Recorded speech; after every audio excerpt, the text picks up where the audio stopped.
Hey guys, please keep watching if you want to hear about my hijab story. I don't even really know where to begin other than to, I guess, start with where my hijab story in Islam began for me. I am an American and I grew up as a Christian Methodist. I actually reverted to Islam in December of last year. It was sometime in December of 2016 that I actually said the Shahada and accepted Islam. I have a lot to learn. So, how this all started is that I actually married my husband. I met him in February of last year and we got married in May. Of course, when we first got married, we married with him being a Muslim and me being a Christian. Of course, anyone who understands Islam knows that that's permitted. That's fine. So there was never any kind of compulsion for me to change or for me to convert or revert to Islam. What I set out to do was to understand, because I love him. I always wanted a God-fearing husband, and not to mention the fact that he's the kindest, sweetest, most gentle person that I had ever met. So of course I married him. The biggest thing was I wanted to understand, his religion and really kind of be able, because I wanted us to be able to talk about religion in our house. I knew, the basics about Islam, but it was only through asking a whole lot of questions. Honestly, I learned so much by watching YouTube and all the information that, people have on YouTube, but also being able to ask my husband about it. And, of course, getting a English translated Quran with commentary in order for me to really learn the religion. And that was important to me for my husband. And after reading, I found the truth. I found faith in Islam. So I reverted. I actually started wearing the hijab only 5 days ago. I know that's a short amount of time, but my story, I'm telling you my story as it is unfolding, really, because it was last Friday that I said, I'm going to start wearing the hijab. Number one, I know that it is something that, God says that as a Muslim woman, you need to wear. It's a spiritual overhaul, for someone coming to Islam. The one thing that I can say, that has happened, well, let me backtrack a little bit. When I first, decided to do this, my family is not Muslim, so I came from a Christian family. So, number one was dealing with their reactions to seeing me like this, and it was funny. My family is very loving; they all love me. They're, I think I got like laughs, like, "Whoop, like, is she is she serious?"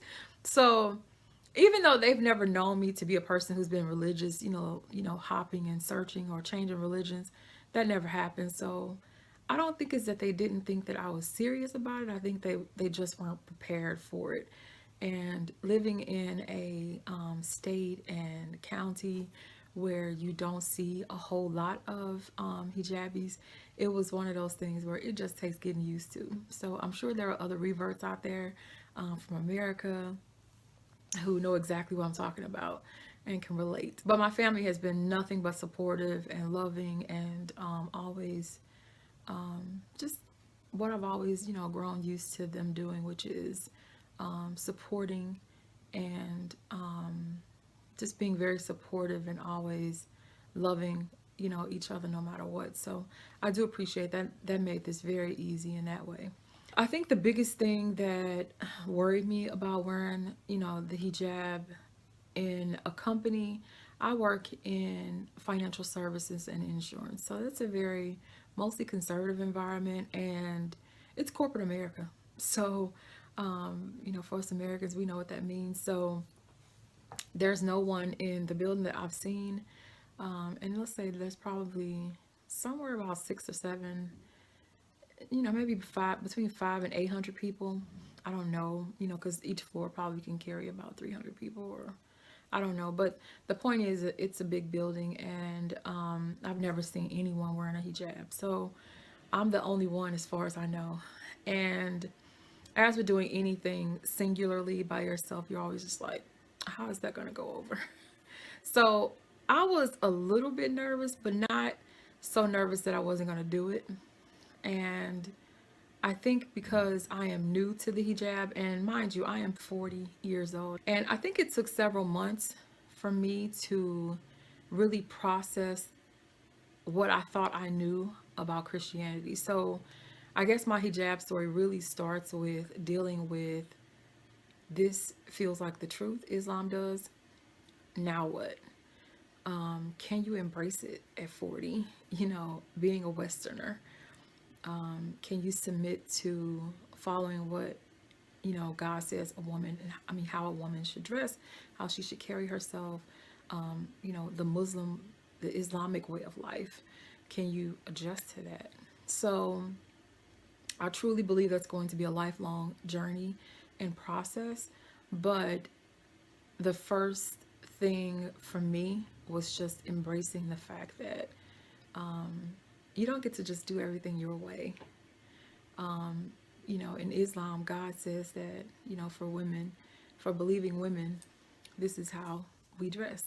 Friday, I was actually off work, so it was a good, you know, just going out doing my leisure activities to wear the hijab. And I had the most common and basic concerns, probably like a lot of people out there, which is, am I going to be hot? Um, how am I going to get through the summer? How are people going to perceive me? You know, will people be afraid of me, or say rude things to me? Or, you know, it's like being a minority already in America, being a woman, and now being a Muslim. It's like, what is wrong with you, lady? You know? So I would hope that a thinking person would say, there must be some truth in Islam, because why would she bring one more reason for people to be prejudiced against her, other than the fact that she found truth in it, you know? So, and that's exactly what happened. I was able to wear the hijab over the weekend, just, going forth doing normal activities. And that allowed me to kind of get the feel of it. And I still felt weird in it. And I think depending on, I'm learning, styles, they talk about shaping the hijab to your face shape. And, there's a whole, styling that goes with this that I'm not familiar with. So right now, it still feels very foreign to me. And I think one of the things as being a revert and a 40-year-old revert is that my hair does not feel like my nakedness yet. I am completely submitting to what God said I should do. I grew up with my hair out. I live in the West. So, this, unlike someone who grew up in Islam where, your mother practiced it, this is something you've been taught, you kind of have been prepared for. And it's just a cultural norm that a woman's hair, her neck, those things are a part of her nakedness, but it's not where I grew up. So, and it's not where I came into adulthood. That was not seen that way. My hair was, hey, you have a good hair day, you have a good hair day, and you get a lot of compliments for it. But in general, I've never known it to be my nakedness. I've never accepted that idea. So this is new. It's a new concept for me. And it's one of those things where I'm doing it because, number one, I believe in the way and, following what God has said for us to do. But also, it's a part of the submitting part. So I will do it. It's a lot to it, and besides, after you've submitted and all that, I had to actually, do a hijab haul. I'm not hot, and I work in air conditioned place, so one of my concerns about being, just hot all the time, it's a non-issue. So for right now, and mind you, I am very new to this deal, but I wanted to record this video mostly for to be able to come back here hopefully later and check in and say, how is it going, what has my experience been like, for those who are like me, who are Black Americans, who have reverted, excuse me, who have reverted to Islam and, looking to YouTube for support. I want to be that for someone, the way that I went out and found other hijabis on YouTube that inspired me, that I know wherever they are in the world, that we stand together in this belief about what we're doing and why we're doing it. Getting back to how it went with work, because one of my biggest concerns was, again, my work and how did it go. So technically it's 5 days that I've been wearing it, but only 2 days at work. And I do have to say, I went into it with my own fears. And when I say fears, I don't mean like a type of, big monumental fear where I was not going to do it, or it's not like a teenage fear where you feel like, everybody's going to laugh at you or you're not going to make friends. It wasn't like that. It was just more of people have grown used to me, you know, looking just regular American. And now it's like wearing a hijab tells the whole world I'm a Muslim. In the time of Donald Trump, President Donald Trump, there's a lot of hostile rhetoric out there about Islam. Misinformation is rampant. A lot of sensationalism around what people really don't know and don't understand. And I'm actually happy that what I found in my experience so far, and mind you, it is a very short amount of time, which is that most people just have questions. And to have the opportunity to actually, one person at a time, one interaction, usually with ladies, of course, they wonder, are you hot? And then another question was, how long are you going to wear that? Are you never going to show your hair again? I got those kind of questions in these first 2 days. And those are very valid and good questions, of course. So I just, of course, to how long am I going to wear it? I said, InshaAllah, my whole life. And as far as, will I wear my hair out again? And I told her, I said, by God's will, I will not stumble on my spiritual walk in Islam, and I will fully adhere to the way of life that God, said, set out for us. So that's my response to that, and I pray that, I pray, inshallah, that that's how it goes. So that's mostly what I faced. Another thing that I noticed, going to work, and this is my work, how to go with the hijab, which is I got a whole lot of compliments of, look how beautiful you are. And I love your lipstick color. It wasn't this particular color that I'm wearing now, but I had on a different one at work today. And I got compliments on my lipstick. I got compliments on my skin. How young I look. Just a lot of compliments that, I got compliments before, but I really do feel that it was because I'm wearing this and because people who know me are seeing me, this way and learning, what my religion is through me wearing the hijab. So that was all positive. It was all nice. And, it was, they say, that for God, we pray that he makes it easy for us. And he did. And I am so thankful for that, because the last thing I need is like for one of those epic, rude moments to happen right when I'm beginning this journey. So it has been a gentle beginning, and I am very thankful to God about that, mashallah.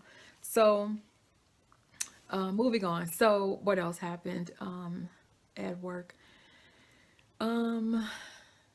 I think the main thing is that people just had questions about Islam, questions about the hijab, questions about women in Islam. And I think a big one, people want to know if my husband brainwashed me or if he's forcing me to do this. I have to be honest.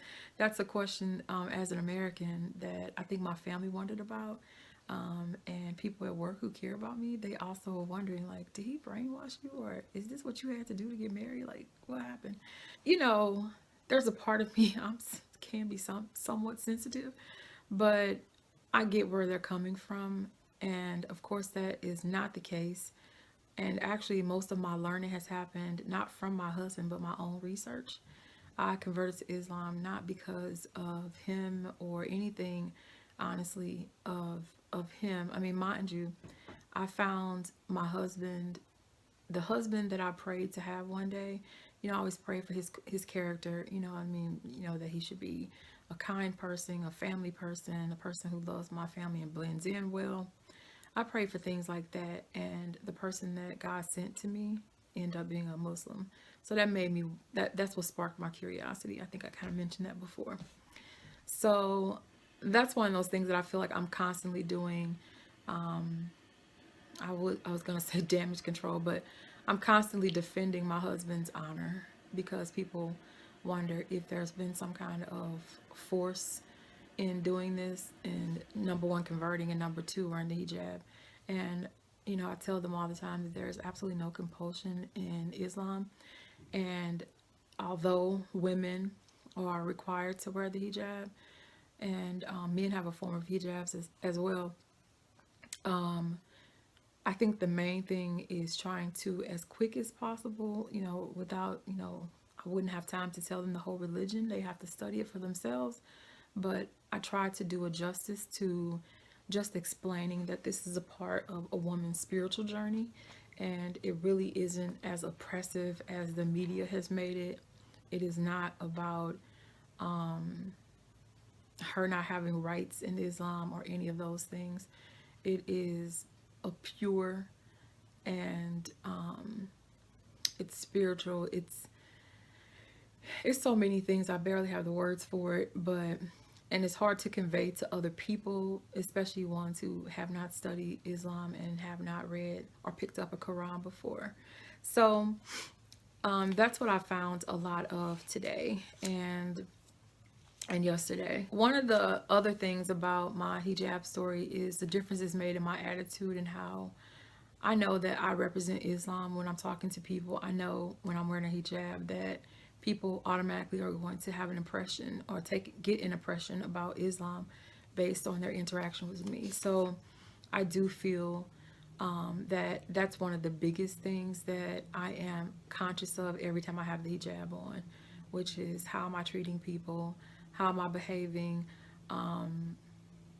It's that's the biggest part of this, I think, so far in this my young journey in the hijab, is I'm so mindful of those things right now, and it's kind of a self check. It allows me to remember whose I am. Like, I belong to God, I belong to Allah. Going back to my interactions with coworkers and people at work, which is I've noticed that both women and men open doors for me a lot more often. I don't know why. But it's nice. I get lots of smiles, you know what I mean? Like friendly. You know how people just look at you kind of. I mean, we live in a pretty friendly place anyway, living in the Midwest. It's not, you know, cold. Like, people actually look at each other and talk to each other.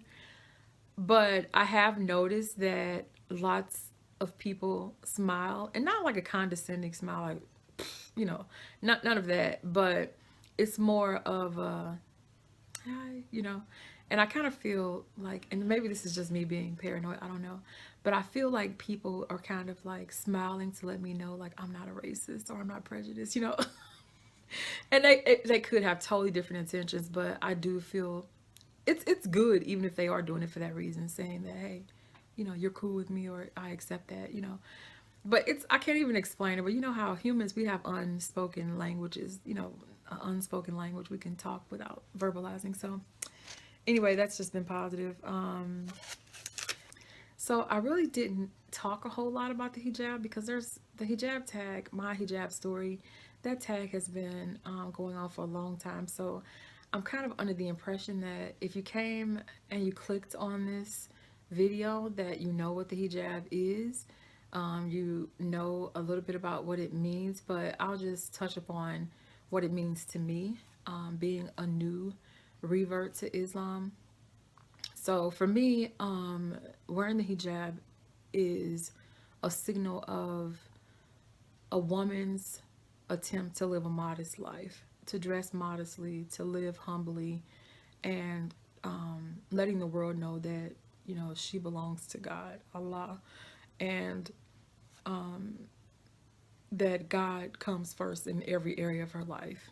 The hijab is, you know, it's kind of like being a black person. I can't hide my skin, and wearing this as my outer wear, you know, it's going to be hard to hide it. It's obvious you're telling the world who you are and what you believe. So, for that, the fact that it speaks for me before, you know, I open my mouth, I think that's neat because it reminds me that God is in front of me, you know, wherever I go, you know, as my protector, my guide, my light, my sustainer, you know, cherisher, the most forgiving, all of those beautiful names for Allah. So it's a constant reminder to me. So I do see how and why I need it. And so in general, if I had to say what the hijab means to me, and I know that's an individual thing, I think it is just a signal of what's going on with you spiritually, your inner life, your purpose, your plans, perhaps. It's the most intimate to me as far as it comes with clothing. And I know that, you know, we can wear, you know, some very revealing clothes and show our bodies. But I feel like the hijab is one of the most communicative and revealing articles of clothing that we can wear, because it tells you about my whole, you know, life purpose, my journey, what I believe in. You know, it tells you about my life in this life and the next. You know, I do believe in eternal life. So I don't know. It's weighty when you think about it. It has a lot to it. So I think that I have so much more learning to do. I have not started reading the Sunnahs, and I mean the is it the Sunnahs, the Hadiths.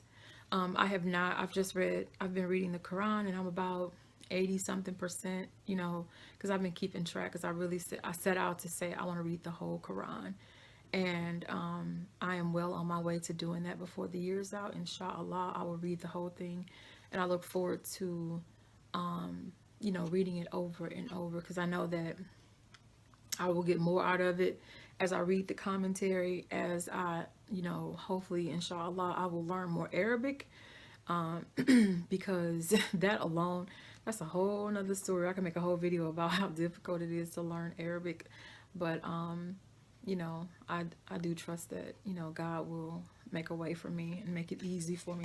One of the things that's quite encouraging about it, because at first I was intimidated, like, how can I learn Arabic at this age? This is a whole nother, you know, completely new religion, a completely new language to learn the, you know, to read the Quran. How does this happen? Of course, that's a remedy because I do have an English translated Quran, and as I learn more and more Arabic, it will be nice to be able to read the original, you know, words, and cherish it in its original forms. I just feel like this journey is one that is just going to, it'll take a lifetime. It will really indeed take the rest of my life to, you know, just get it totally in me and learn. And there's just so much to learn. So how the age affects you, I do think that people can probably understand like how difficult this is, to be 40, and number one, to revert, to change your religion, but number two, to change to a religion that, you know, informs you so much about, it's in every facet of your life that Islam touches. You know, unlike, you know, like when I was a Christian, you know, you can go to church on Sunday, and then, you know, it's not like the, you know, Christianity tells you to do whatever you want after you got to church. But, you know, we all know, if we're being honest, that, how do you say it? That lots of times, you know, we're in this great spiritual place on Sunday, and then Monday we just go back to what we were, you know, before we went to church on Sunday. I do feel like Islam and, praying 5 times a day, which I have not gotten to yet. I think that'd be a whole nother video about that, my prayer struggle. And then Ramadan and all those things, fasting. I have so much more that I think that I can talk about and hopefully be some encouragement slash I need the encouragement, I need the education. So I really hope that, women who are seasoned in Islam will reach out and leave comments, help me along the way. I am new. I have not been to the mosque yet. I should put that out there. I'm a little bit nervous because everything is so segregated, and I feel like the mosque is like my husband's domain. And in Islam, women go one way and the men go another way. So I almost feel like a kid, and I've been kind of afraid to go in. But I went to visit one as a Christian, when I was in Dubai. I went into the Grand Mosque in Abu Dhabi, and I just thought it was beautiful. But I was looking at that like a tourist, you know. I was looking at the mosque like an admirer of art, an admirer of beauty, of spirituality, but not as a Muslim. So I have not been into a mosque as a Muslim, as a revert. So I hope to one day be able to update and say I went, and I hope that I find a community of women to embrace me and help teach me, and also just to have, because again, my family is not Muslim. I do need and want the support of other women who are in the religion, who are in the faith, who can, teach me and show me the way. So, inshallah, soon I will make that, reach out and move that way. God will lead me to, other women that are local, that we can form, some kind of support group for each other. Because I need it for sure. I need it, and I think it would be great. So my husband's been encouraging me to do it too.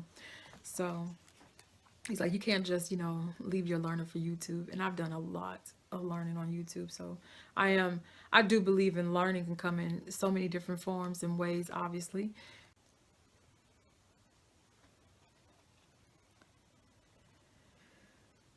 So another thing about, I guess, my hijab story is the idea of your hair, and what my hair meant to my identity. And I think when I hear people say, you're never going to show your hair again, it really helps me to understand God's intentions when He said to cover it. Because as vehement as they feel about, oh my God, you're going to, like, forever, cover your hair, never show your hair. How could you do that? Like, how, and they don't say how as in like, like that. They're just like more of a, they couldn't do it, because they like showing their hair off, I guess, or they don't want to be hot. I've heard people, kind of have a concern about that. And I get it. I do get it. And I'm pretty sure that I was probably one of those people who, before I understood it more, you know, would have felt the same way. So I totally get it. But one of the things that I realized was how much our hair and our outer body, how we dress, even as a Westerner, how much that informs us about who we are in life. Like, for instance, especially as a woman, and I'm so happy to be on this journey because I feel like I will be releasing myself from the expectations of society. I submit to what God says I should do, and I release myself from what society says and all of the pressures that they put on us as women. So that's one of the things that I don't hear enough conversation about. But every woman has left the house frustrated over a bad hair day, or you know some women I heard won't leave the house without makeup, or feel insecure if people see how our natural hair grow as African American women. It's just a lot of pressures that are put upon us over our physicality, and we form an identity based on that. Like, for instance, amongst girl siblings, you find out if you're the cute one, if you're the smart one, if you're the one with the pretty hair, if you're the one with the pretty eyes, the pretty nose, lips, teeth, whatever. It's just so much that we have attached to our physical beauty that is so not important, and it's so not the way. Like, instinctually, like, even before Islam, I knew that that's such a shallow way to judge each other. It's such a shallow and short-lived way of living. You know, once you start getting crow's feet as a woman, or you get old, or gray hair, or have a child, get stretch marks, cottage cheese, you know, dimples in your thighs, whatever, say you like, it's living off of your physicality is such a temporary, you know, setup. And I just don't know, other than the fact that you're going to become completely subject to all the commercialism around trying to fix it, trying to fix what's wrong with you, if you allow that lifestyle and that way of living to dictate your path in life. So I appreciate and I thank God that it's better to understand what's important in life late than never, to never have heard and learned about Islam at all. So I am very, very happy about that. Another thing is that, you know, how it affects your self-esteem. To live in America in the time of Trump and anti-Muslim, you know, conversations, rhetoric all over the media, all over TV, where people have attached terrorism to Islam, and have refused to acknowledge the fact that terrorists are not Muslims. Terrorists may claim to be Muslims, but they are not acting like Muslims. So it's not easy. It's not easy to, you know, stand in solidarity with other Muslims in this time. It's not. I don't think it's easy, but it's necessary, and I'm glad to do it. Those people, you know, the conversation about banning, you know, hijabs and burqas and the niqab, all of those things. The one thing I want to say is, and I really hope that our Catholic sisters and brothers, you know, come out and support, which is that no one's telling nuns to take off their hijabs. And let's just be honest, they dress as Mary dressed, they dress as Muslim women dress, as Jewish women dress, Hindu women, you know, Sikh women. We're not the only ones who cover and who guard our modesty, and who, through religion, have allowed our religion to affect how we dress and present ourselves. We're not the only ones. Muslims are not the only ones. So I do hope that, you know, every woman who doesn't want society to tell her how to dress, I hope that she understands that, you know, supporting and being, let's say, sensitive to Muslim women who choose to wear the hijab, or choose to wear whatever they want, that all works as a part of freedom. You know, freedom of religion, freedom of, you know, just as a person, as a human being. I should be free to worship God the way, as long as I am not, you know, let's say, entrenching upon another person's right, or rights, plural. It's just a natural born right to do it and to worship God how we think best. So I've just had this ongoing thing in my head about the fact that, if anybody is curious about whether or not Islam is under attack for no reason, or, and I shouldn't say for no reason, but I mean, like, all of this misinformation has been attached to Islam. And as a person who feels like a defender of the religion, I do feel like we should also, you know, look around and, you know, acknowledge the fact that nobody's, you know, standing up trying to tell nuns how to dress. So, you know, just look inside and just ask yourself, like, why, you know, why are they, you know, picking on Muslims, right? Some of the things, let me tell you about some of my concerns, and hopefully the next time that I make a video on this, I can actually talk about it, some of these things, which is going through the airport with the hijab on. I'm a little bit concerned about how that's going to go, even though as a large person, I'm fat. They already, because I don't fit the body contour, I found out that if your body, if you're overweight or if you're pregnant or if anything about your body sticks out of the body contour machine, that basically they're going to pat you down or touch in those places to make sure that you don't have anything that you shouldn't or dangerous, right? When you're going through TSA. So it will be an interesting experience to actually travel as a hijabi. So I'll tell you how it goes when it happens, because I do have to travel for work. So, oh, and last, just a little bit about me in general, which is that even though I was a Christian, I do feel like I'm kind of a rebel spirit. And when I say rebel, I mean like not really want to easily, get into conformity and convention. I do feel like things have to make sense. They have to have a purpose for me to do them. And so I hope that that helps you to understand a little bit better about me submitting to God's will and plans for women by wearing the hijab. And I never derived my identity, strongly based on how I look. I don't think that I am ever going to be mistaken as being the most beautiful, or definitely not the most fit, or, I'm not a perfect person at all.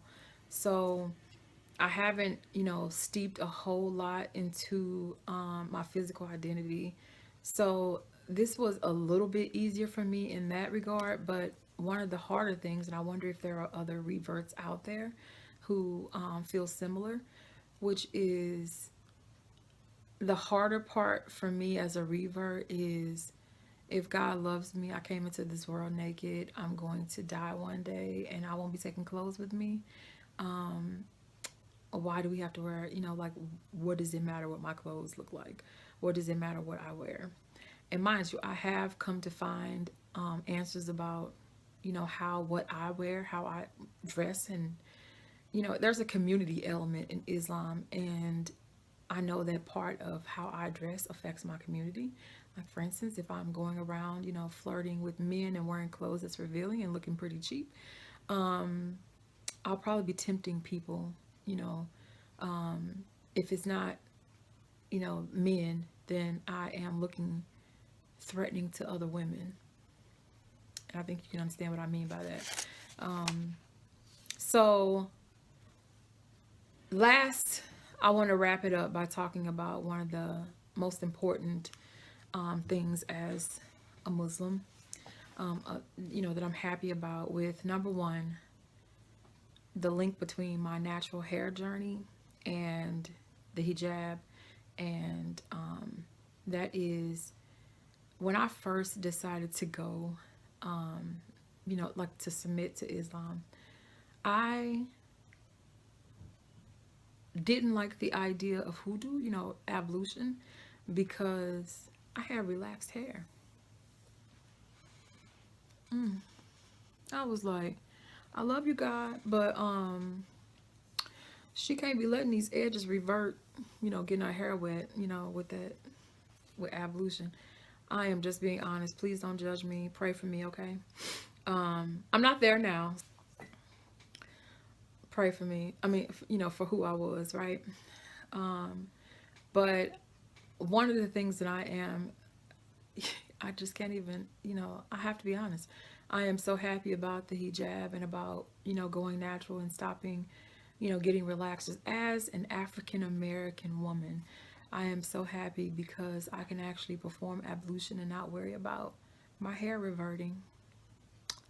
I just want to put that out there because I know that there are other women.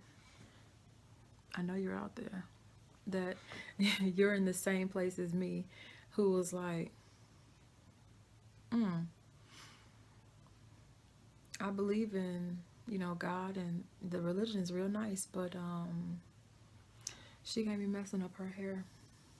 I just paid for this, So I get it, and I'm kind of embarrassed to say that I don't even know if that's gonna make the cut, because I don't want to hear, like, people talking bad about me about that. But I'm just being honest, and I know that there is another person out there who thought about it, which is the effect of the water on our kinky hair and our relaxed hair. But I have reverted in my hair journey, and I reverted in my religion.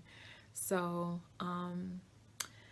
you know, I pray, InshaAllah, that everybody who can hear my voice out there in the world of YouTube, that God makes it easy for you, that the truth become apparent and manifest itself in your life, and that you embrace whatever it is that is your truth and that makes you feel good and do good in the world.